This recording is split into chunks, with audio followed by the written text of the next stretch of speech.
एक महत्त्वाची राजकीय बातमी। सागर बंगल्यावर मनसे नेत्यांनी देवेंद्र फडणवीसांची भेट घेतली आहे। बाळा नांदगावकर, नितीन सरदेसाई, संदीप देशपांडे यांनी देवेंद्र फडणवीसांची भेट घेतली। देवेंद्र फडणवीस आणि मनसेच्या तीनही नेत्यांमध्ये अर्धा तास चर्चा झाली आहे। आगामी लोकसभा निवडणुकीच्या पार्श्वभूमीवर ही चर्चा झाल्याची माहिती मिळतेय।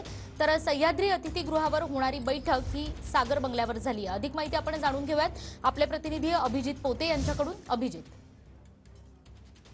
निकिता, मनसेच्या शिष्टमंडळाकडून आज सागर बंगल्यावर येत उपमुख्यमंत्री देवेंद्र फडणवीस यांची भेट घेण्यात आलेली आहे। खरं तर राज ठाकरे यांचं एक महत्त्वाचं पत्र मनसेच्या शिष्टमंडळाकडून जे आहे ते उपमुख्यमंत्री देवेंद्र फडणवीस यांना सागर बंगल्याच्या बैठकीत दिल्याचं माहिती देखील समोर येत आहे। खरं तर आज दुपारी सह्याद्री अतिथीगृहात ही सगळी नियोजित बैठक होती, पण वेळेअभावी ही बैठक टळली आणि त्यानंतर बरोबर सुमारे 5:30च्या सुमारास खरं तर मनसेचे 3 बडे नेते बाळा नांदगावकर असतील, संदीप देशपांडे असतील आणि नितीन सरदेसाई या तीनही नेत्यांनी सागर बंगल्यावरती येत जी आहे ती फडणवीस यांची भेट घेतलेली आहे। जवळपास अर्धा तास या सर्व नेत्यांमध्ये खरं तर चर्चा सुरू होती।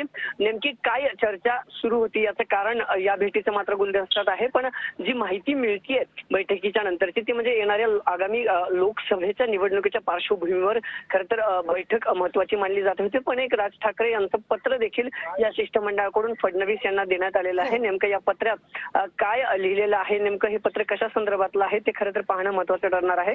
पण बरोबर 5:30 वाजता बरोबर आहे अभिजित, अधिक जाणून घेत राहू या सगळ्या संदर्भात। तुर्तास धन्यवाद।